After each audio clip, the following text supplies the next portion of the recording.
अभी हाल ही में संसद के शीतकालीन सत्र में आदरणीय प्रधानमंत्री जी ने विकसित भारत की संकल्पना को आगे बढ़ाने के लिए देश की आधारभूत इकाई ग्रामीण क्षेत्र में अस्थायी इंफ्रास्ट्रक्चर और रोजगार सृजन के लिए जो महत्वपूर्ण कदम उठाए हैं वह एक नए अधिनियम के रूप में, जिसमें विकसित भारत गारंटी फॉर रोजगार एवं आजीविका मिशन ग्रामीण एक्ट 2025 इस बात को लेकर के एक महत्वपूर्ण अधिनियम पारित हुआ है जो भारत के ग्रामीण विकास की दिशा से एक मील का पत्थर साबित होने जा रहा है। मित्रों, ये प्रेस वार्ता करने की आवश्यकता इसलिए पड़ी है क्योंकि जिन लोगों ने देश के अंदर लंबे समय तक देश के संसाधनों पर डकैती डाली, देश के एक गरीब को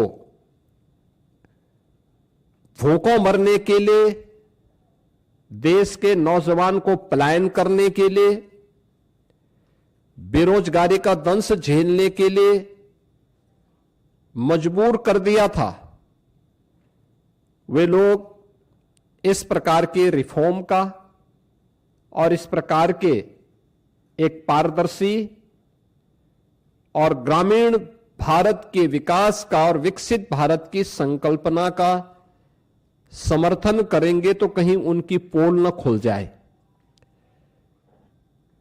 क्योंकि फिर जनता जनार्दन उनसे प्रश्न करेगी कि आखिर तुम्हें भी तो मौका मिला था, तुमने ये क्यों नहीं किया। कांग्रेस और उनका इंडी गठबंधन इस महत्वपूर्ण अधिनियम को लेकर के कई प्रकार के प्रश्न खड़ा कर रहा है। आश्चर्य होता है कि देश के हित में, श्रमिकों के हित में, किसानों के हित में, गांव के विकास के हित के लिए उठाए गए जिस महत्वपूर्ण कदम का समर्थन होना चाहिए, जिसका स्वागत होना चाहिए और आदरणीय प्रधानमंत्री जी के प्रति, एनडीए के प्रति जिस इंडी गठबंधन को आभार व्यक्त करना चाहिए, आभार व्यक्त करने की बजाय वह भ्रष्टाचार को प्रोत्साहित करने के अपने पुराने कारनामों को ही खुल के समर्थन कर रहा है। बीपी जी रामजी एक्ट 2025, अगर हम इसकी उन विशेषताओं को देखेंगे, एक पारदर्शी प्रक्रिया, रोजगार सृजन की अधिक गारंटी और ग्रामीण क्षेत्र में अस्थायी परिसंपत्तियों के निर्माण के लिए, यानी ग्रामीण इंफ्रास्ट्रक्चर में वृद्धि करने के लिए एक महत्वपूर्ण अधिनियम पारित हुआ है और यह विकसित भारत की आधारशिला बनेगी। विकसित भारत का लक्ष्य तभी साकार हो सकता है जब राज्य विकसित होंगे। राज्य विकसित तब होंगे जब हमारी आधारभूत इकाई गांव है, ये विकसित होंगे। ग्रामीण अर्थव्यवस्था को जब हम सशक्त बनाएंगे, किसान हमारा आत्मनिर्भर होगा, श्रमिक को सामाजिक सुरक्षा और उसको सम्मान सुनिश्चित होगा, तब विकसित भारत की संकल्पना आगे बढ़ेगी। और उसी भारत की, विकसित भारत की संकल्पना को आगे बढ़ाने के लिए उठाया गया एक महत्वपूर्ण क्रांतिकारी कदम है। मैं इसका स्वागत करता हूं और आदरणीय प्रधानमंत्री जी के प्रति उत्तर प्रदेश वासियों की ओर से हृदय से आभार भी व्यक्त करता हूं। मित्रों, यह नया कानून बनना इसलिए आवश्यक था क्योंकि जिस मनरेगा की चर्चा कांग्रेस और उसके सहयोगी दल आज ढोल पीट करके कर रहे हैं, हमें उनकी उन विफलताओं की भी चर्चा करनी चाहिए और उसके बारे में भी सोचना चाहिए। खासतौर पर अधूरी और अस्थायी परिसंपत्तियां जिनका कोई दीर्घकालीन लाभ नहीं, फर्जी जॉब कार्ड, फर्जी हाजिरी, भुगतान में कटौती जैसे व्यापक भ्रष्टाचार की शिकायतें हर एक जनपद से और हर ग्राम पंचायत से ये सुनने को मिलती थी। कमजोर सोशल ऑडिट और शिकायत के निवारण की भी कमजोर व्यवस्था, प्रशासनिक क्षमता की बाधाएं, मजदूरी में देरी जैसी समस्याएं इसमें लगातार चलती गई। खेती के मौसम के समय किसानों को मजदूर की संकट देखने को मिलते थे और एक श्रमिक जो ईमानदारी से काम कर रहा है उसको जब उसको काम की आवश्यकता है तब काम की गारंटी नहीं मिल पाती थी, और अगर उसने काम भी किया है तो उसको समय पे भुगतान नहीं होता था। रोजगार सृजन का विकास और अस्थायी परिसंपत्तियों के निर्माण का एक अस्थायी मैकेनिज्म इस योजना से बनाने में पूरी तरह विफल रही हैं, और इसलिए अब नए संशोधन में रोजगार की गारंटी 100 दिन से बढ़ाकर के 125 दिन किया गया है। साप्ताहिक वेतन यानी साप्ताहिक भुगतान होगा। ऐसा नहीं कि महीनों और वर्षों लग रहे हैं, अब हर सप्ताह लेबर ने काम किया तो साप्ताहिक उसे भुगतान होगा, और देरी होगी तो इसका मुआवजा भी देना होगा, यानी उसके लिए अतिरिक्त तो उसको ब्याज देना होगा।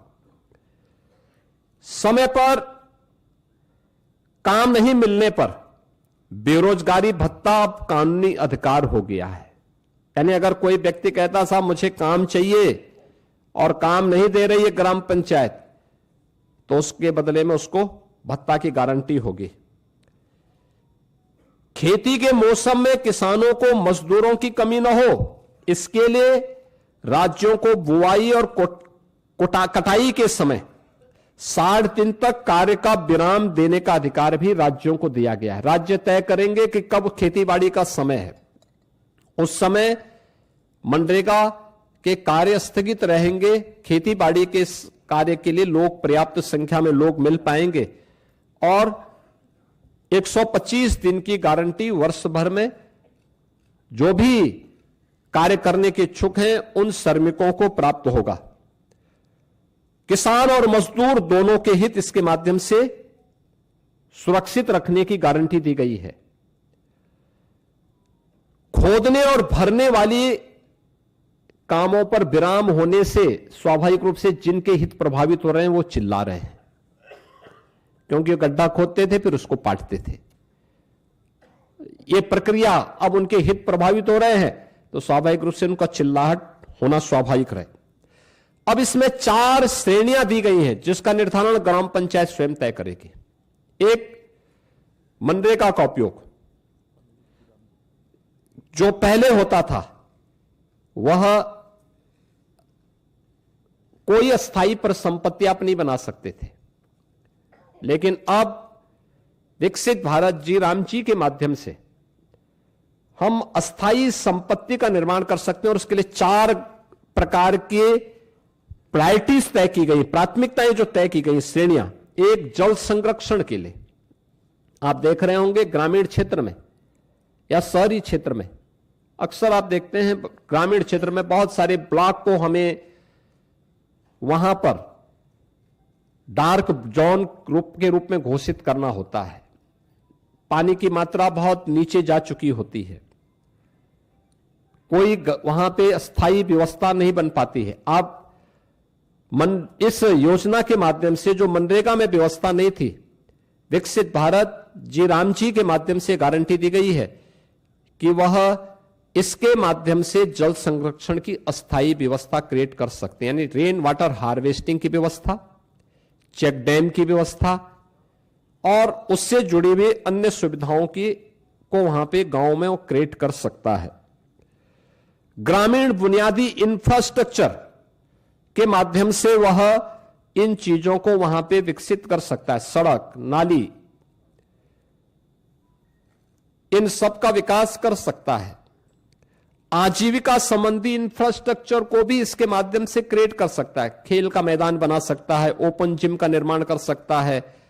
गांव के पास पैसा है, गांव के पास लैंड है, गांव की मार्केट मंडी बना सकता है। गांव में सड़कों पे जहां तहां जो मंडी बनी हुई है उसको हटाकर उसको व्यवस्थित रूप से दुकानें बनवा करके एक अच्छे खाली जगह पर उसको अस्थायी रूप से सड़क से हटा करके एक सिस्टम के साथ जोड़ सकता है, जिससे सुरक्षा की गारंटी व्यापार उस दुकानदार के पास भी हो जाएगी और साथ साथ गांव के पास एक इनकम का माध्यम भी हो जाएगा। इस प्रकार के उसको भी किया जा सकता है। और प्रतिकूल मौसम घटनाओं से निपटने और आपदा तैयारी हेतु भी विशेष कार्य किए जा सकते हैं। यानी बाढ़ प्रबंधन के लिए गांव से जुड़े हुए छोटे छोटे कार्य हैं, उसके लिए शासन पे उनको निर्भर रहना पड़ता है। अब इसके लिए निर्भरता की आवश्यकता नहीं, ये सारी चीजें वहां पर उपलब्ध। आप इस विकसित भारत जी राम जी की इस स्कीम के माध्यम से इस अधिनियम आपको ये गारंटी दे रहा है। टेक्नोलॉजी को कानूनी अधिकार के रूप में अब शामिल इसके माध्यम से किया गया है। बायोमेट्रिक उपस्थिति, geo tagging, satellite imaginary, real time mobile app monitoring और एआई से निगरानी और सीधे डिजिटल भुगतान। यानी अब हाजिरी भरने की औपचारिकताएं नहीं होंगी। अब जो भी होगा बायोमेट्रिक उपस्थिति के माध्यम से होगी, जियो टैगिंग के माध्यम से होगी, सैटेलाइट इमेजनरी के माध्यम से स्थायी परिसंपत्ति का निर्माण हुआ है कि नहीं हुआ है, real time mobile app monitoring भी होगी, या ये टूल का भी इस्तेमाल वहां पे हो सकता है। और सीधे डिजिटल भुगतान डीबीटी के माध्यम से हम श्रमिक के खाते में सीधे पैसा भेजेंगे, ये इसके माध्यम से होगा। फर्जी नामों पर पैसा उठाने का खेल अब हमेशा के लिए बंद। आपने देखा होगा इससे पहले समाजवादी पार्टी के समय में सोनभद्र में मनरेगा का भयंकर घोटाला हुआ था। सीबीआई की इंक्वायरी उस समय उसकी चल रही है। यह भी उनके समय में लगातार होता रहा है। 6 माह में अनिवार्य सोशल ऑडिट, डिजिटल और समयबद्ध बहुस्तरीय शिकायत निवारण, जिला लोकपाल की व्यवस्था और केक के मानकों के अनुरूप ऑडिट की व्यवस्था भी इसके माध्यम से रहेगी। दूसरा, वित्तीय अनुशासन के साथ साथ यह संघीय संतुलन को बनाए रखने में भी एक बेहतर योगदान ये नया अधिनियम हमें देने जा रहा है, जिसमें केंद्र राज्य की साझेदारी 60-40 की हो गई। स्पष्ट वार्षिक बजट, लेकिन काम मांग आधारित ही रहेगा। यानी काम जो मांगेगा, गांव में मांगेगा, उसके अनुरूप ही वहां पे उसको कार्य भी दिया जाएगा। राज्यों को अधिक वित्तीय भागीदारी से में स्वामित्व, निगरानी और उसके गुणवत्ता सुधार, ये राज्यों को इसका पूरा वो दिया गया है कि राज्य इसके लिए करेंगे। और मेरा मानना है कि कुल आवंटन में वृद्धि करके राज्यों को इस मनरेगा की तुलना में अगर इस नई स्कीम के माध्यम से आप देखेंगे तो विकसित भारत जी राम जी के माध्यम से 17,000 करोड़ रुपए अधिक धनराशि इसके माध्यम से प्राप्त हो सकती है। इसमें राज्यों को, यानी इससे पहले होता क्या था मनरेगा में, जिन राज्यों में श्रमिक कम है, जिन राज्यों में गरीबी कम है, उन राज्यों में पैसा ज्यादा जाता था क्योंकि फर्जी भुगतान होता था। लेकिन अब जिन राज्यों में लेबर क्लास ज्यादा है, जिन राज्यों में उन लोगों को, श्रमिकों को रोजगार की गारंटी मिलनी चाहिए, उन राज्यों को इसके माध्यम से ज्यादा कार्य मिलेगा, श्रमिकों का अधिकार बढ़ेगा, भुगतान उनका सुरक्षित होगा, किसान को समय पर भी श्रम उपलब्ध होने लगेगा। अब रोजगार केवल राहत का माध्यम नहीं, अभी तो यह विकास और आत्मनिर्भरता का भी आधार बनेगा। यानी आपने देखा होगा, इससे पहले मनरेगा में क्या करते थे, सब रोजगार सृजन करना, एक बार गड्ढा खोदो फिर उसको पाट डालो। अब ये नहीं, अब कोई भी रोजगार होगा तो अस्थायी संपत्ति के निर्माण को लेकर के होगा, अस्थायी संपत्ति उसके माध्यम से बननी है।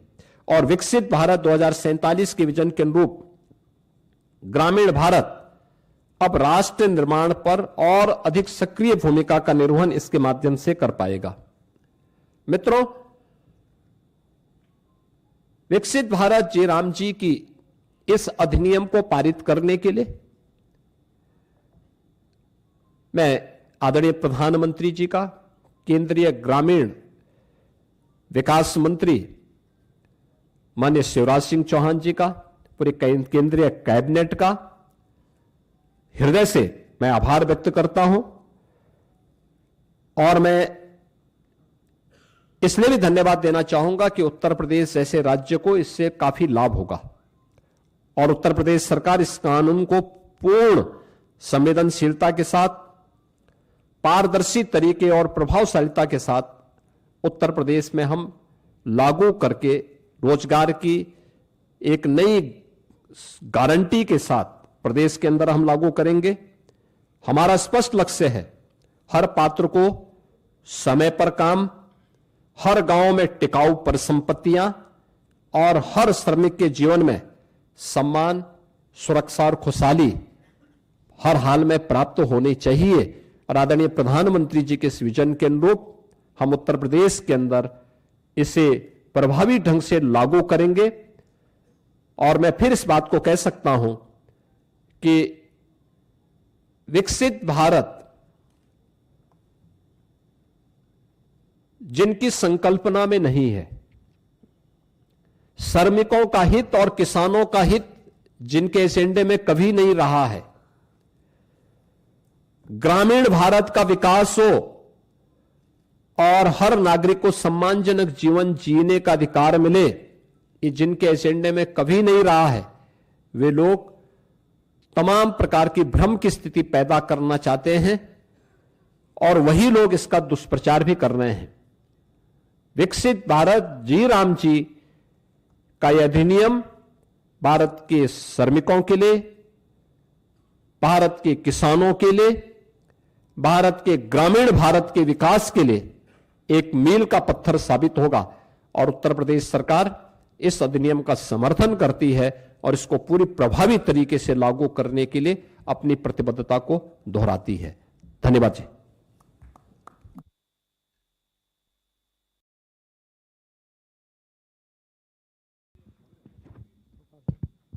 देखिए, उत्तर प्रदेश में 57,600 से अधिक हमारी ग्राम पंचायतें हैं और अगर रेवेन्यू विलेज की बात हम करें तो 1,05,000 से अधिक हमारे पास रेवेन्यू विलेजेज हैं। उत्तर प्रदेश के अंदर आज भी हमारी लगभग 67 से 70% आबादी ग्रामीण क्षेत्र में निवास करती है। उत्तर प्रदेश भारत का फूड बास्केट भी है, तो स्वाभाविक रूप से अन्नदाता किसान और श्रमिकों का बेहतर समन्वय यूपी के अंदर है। खेती के समय श्रम बल खेती के कार्यों को संपादित करने और देश का पेट भरने के लिए अन्न उत्पन्न करेगा। जब खेती बाड़ी का समय नहीं, उस समय 125 दिन की गारंटी उसको वहां पर कार्य करने के लिए, यानी महीने में 25 दिन, 5 महीने तक लगातार उन लोगों को यह कार्य प्राप्त हो सकता है और इसको लेकर के हम कार्य करेंगे। दूसरा, इसके माध्यम से उत्तर प्रदेश के उन श्रमिकों को और कार्य मांगने वाले हर एक उस नागरिक को एक तो अच्छा मानदेय मिल पाएगा, ग्रामीण क्षेत्र के इंफ्रास्ट्रक्चर को डेवलप करने में हमें मदद मिल पाएगी, और गांव के लोग जो हमेशा इस बात की शिकायत करते हैं कि हमें सड़क चाहिए, हमें नाली चाहिए, हमें यहां पे इंटरलॉकिंग का कार्य चाहिए, हमें खेल का मैदान चाहिए, हमें इन कार्यों को करना है। अब ये सभी कार्य इस नई अधिनियम के अंतर्गत विकसित भारत जी राम जी के माध्यम से गांव के अंदर इस अस्थायी परिसंपत्ति का निर्माण किया जा सकता है। आपदा नियंत्रण को भी इसके माध्यम से दूर करने के लिए जो भी अस्थायी इंफ्रास्ट्रक्चर वहां डेवलप होना है, या गांव की इनकम को और गांव को आत्मनिर्भर बनाने के लिए भी जो अस्थायी वहां पे इंफ्रास्ट्रक्चर देने हैं, जैसे मैंने कहा मंडी का निर्माण हो सकता है, मॉल बन सकता है। बहुत सारे ग्राम पंचायतें ऐसी हैं जो बड़ी बड़ी ग्राम पंचायतें हैं, अच्छी आबादी है, 10-10 हजार की आबादी है, उनका अपना छोटा सा मार्केट है, लोग अपनी आवश्यकताओं की पूर्ति के लिए वहां आते हैं, उनके पास परिसंपत्तियां हैं। इस पैसे का उपयोग करते हुए हम वहां पे मॉल बना सकते हैं जिसमें नए रोजगार के सृजन भी हो सकते हैं, ग्राम पंचायत उसके माध्यम से आगे बढ़ेगी। तो उत्तर प्रदेश इस दिशा में बहुत अच्छी प्रगति करेगा और उत्तर प्रदेश इसका सर्वाधिक लाभ लेने वाले राज्यों में होगा।